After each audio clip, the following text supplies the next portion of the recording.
Hello everyone, and welcome back to the Doniphan Neelyville Railway. I'm surprised I've actually made another episode this quickly. So before I actually get into the stuff I want to talk about, I just want to say thank you to all of you for the outrageous, support on the last video. For my channel, that video kind of, took off a bit. So, and that's probably why I wanted to just immediately get back to building. So, to all of you who have watched the previous video and to all of you who have liked it and commented on it, thank you. Thank you for doing that. It makes me want to actually do this more, especially whenever I know that I have people that are, willing to watch me do it and stuff like that. But yeah, anyway, we're back here. We're starting here in Neelyville. In the last video, we finished up the main line, well, quote-unquote main line. We went all the way, finished it from where I had it. I think it was in Oxley whenever I had started back on it in the video. And we finished at Doniphan. So now all the track is finally been laid. So it's about 20 miles or so, I think. I think the end was 19.7, so pretty much around 20 miles. And there's probably going to be more added to it as well. It's just kind of whatever I can think of along the way in terms of different industries and stuff like that. Someone left a comment on the last video saying that there was a I can't remember what it was. I think it was it was something in Oxley. I'll have to check it. I think it was a barrel staves or something like that. Something along those lines. Something to do with barrels, I know. But someone did comment on that, so I'll probably be looking into doing that just because it is an idea. So and I think that'll be interesting to do. So yeah, in this we're pretty much just barely west of Neelyville, as you saw on the sort of little flyover. And we're working here. It's a little like suburb area, and I wanted to focus on this in this video. So that's kind of what I started with the vision of, all right, let's choose a little section, let's build a little bit of it up. Don't fully complete it because I'll go back and do it later in like another video. So later on down the line, once we get everything, sort of the idea of everything already placed. So let's say, Naylor or something like that. We just placed down a few buildings, and then, later on, a couple episodes later, then I go back and finish it up and all that sort of stuff. I'm wanting to do a lot of it, not really cut a lot of this out. I'm wanting to kind of show you guys the full build of everything. Because, I personally like seeing full build, especially from other people like Approach Medium, WIT whenever he was doing them as well. So I enjoy doing that. So God, what was I gonna talk about? I had something else planned. I just forgot it. Probably should start writing this stuff down. I guess I'll just talk about the scene here.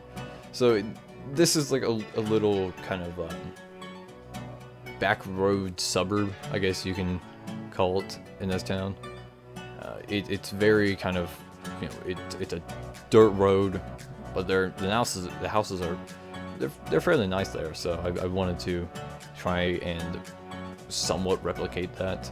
There's a lot more houses there in real life. There are a lot more packed together.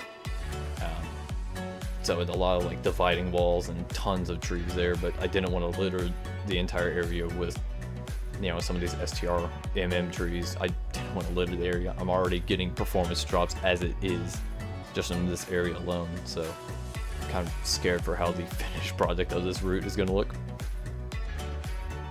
But yeah, so I tried building up. I saw in the back that there were also some kind of like derelict places, just kind of a bit of trash just kind of thrown about, sort of. And I haven't even placed all that I wanted to place down here.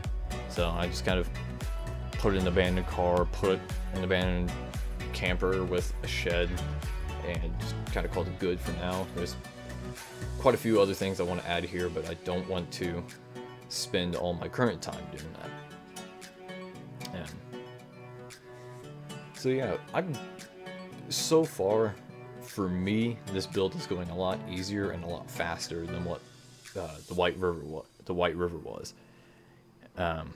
Like I had stated in the last video, I haven't touched that thing. Like I'll load it up every now and then, just kind of like run a few trains on it, just because, you know, it's to me it's one of my first routes I've ever started working on, and to me it's a nice little route. You know, there's really nothing on it currently, but yeah, but this is going much easier. It's much more simplistic. There's not a lot of complex parts to it in terms of like track work and stuff like that. The scenery is probably going to be easier because it's not a ton of mountains. There's only like a small section, not really small, it's between Oxley and Doniphan, where it's just mountains for like 8 or 9 miles.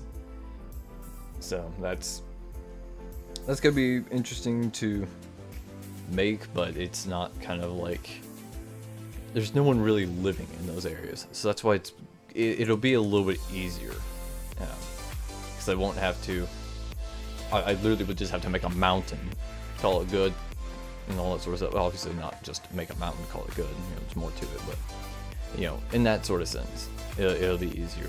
Whereas the White River it's very hilly terrain, very mountainous terrain, and along that there's a ton of people that live alongside the tracks. So granted, probably not back in 1950, but there still were quite a few people. So that's where that build becomes a bit more stressful in that sense, because I want to get it accurate, but at the same time it's like, you know, do I necessarily care that much about it? So that's also kind of with this, you know, I want to make it accurate to how it is in real life. Of course, you know, with the whole added option of there's now a railway there, but I want to make it accurate to that. But at the same time, in a sense, it's like, all right, well, if this doesn't work, then it's not a whole big deal. Like, let's say, you know, because there are a few spots on here where I've just completely taken out houses that were actually there in real life, because the track either goes right beside it or right over it. So in those instances, I'm like, I don't feel like moving the track. I want to keep the original track plan. So we'll just remove that house. And in all honesty, you probably wouldn't even know there was a house unless you live in the area, or you know, or just look it up on Google Maps and try to piece it together like I have. It's a fun build. It really is, because it's a thing of, it's a what if build. You know, what if this did exist? At the same time, in terms of like trying to make you know, do it all from like Google Earth, it's a bit more challenging, because you do have to take in, I guess, what was the phrase I coined in the last video? I think it was like creative liberty or something like that. But you have to, you know, use your own imagination whenever designing something like this, something that did exist, no longer exists, but you're making it exist again. So, you know, you have to decide what stays and what goes, what exists now and what exists then. So, your classic Dollar General, you always got to have a Dollar General anywhere that you go. They're everywhere in the world. Would have put it inside of town, but there wasn't any inside town. I think there's actually I think that's actually a restaurant that's right there, but I decided to just make it a Dollar General. There's a few more buildings around this area that I haven't placed yet, mainly because we're coming up on the end here, and I got this was about an hour and a half of working, and I got a little bit tired after that. Well, I'm gonna go ahead and call the voiceover here. So, well, thank you guys for watching, and once again, thank you for all the support on the last video. It was, crazy to see that. So yeah, I'll just see you guys in the next one.